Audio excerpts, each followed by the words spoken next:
மகாலய அமாவாசையில் என்ன செய்ய வேண்டும், என்ன செய்யக்கூடாது தெரியுமா? அமாவாசை நாளில் வீட்டில் உள்ளவர்கள் சாப்பிடும் முன்பு காகங்களுக்கு உணவு கொடுக்க வேண்டும். காகங்கள் நாம் அளித்த உணவை சாப்பிட்டால் நம்மளுடைய முன்னோர்களின் ஆசி நமக்கு கிடைக்கும். ஏனென்றால் காகங்களை நம்மளுடைய முன்னோர்கள் என்று சொல்வார்கள். மகாலய அமாவாசையில் முன்னோர்களுக்கு திதி கொடுத்தால் 7 ஜென்ம பாவங்களும் போகும் என்பது ஐதீகம். இதனால் மகாலய அமாவாசையில் கண்டிப்பாக முன்னோர்களுக்கு இறந்தவர்கள் ஆன்மா திருப்தி அடைய திதி கொடுக்க வேண்டும்.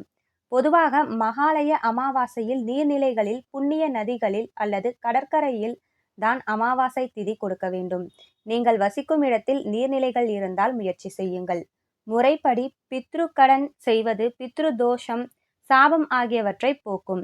அவ்வாறு செய்ய முடியாதவர்கள் அரிசி, வாழைக்காய், வஸ்திர தானம் அளித்து பசுக்கள், நாய்கள் மற்றும் காகங்களுக்கு உணவு கொடுக்க வேண்டும். இதை செய்தால் நம்மளுடைய முன்னோர்கள் மகிழ்ச்சி அடைவார்கள். அமாவாசை நாளில் முக்கியமாக அசைவம் சாப்பிடக்கூடாது.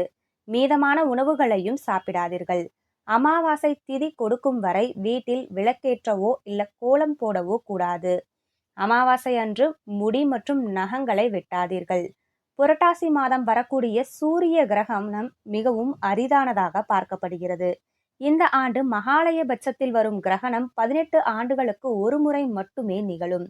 சூரிய கிரகணமும் அமாவாசையும் இம்முறை ஒன்றாக வருவதால் இந்த நாளில் பல விதிகளை கடைபிடிப்பது மிகவும் அவசியம்.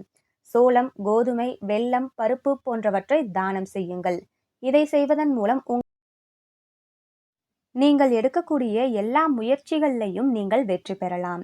மேலும் உங்களுடைய ஜாதகத்தில் தோஷங்கள் இருந்தால், அதாவது பித்ரு தோஷம் இருந்தால் அதுவும் நீங்கும்.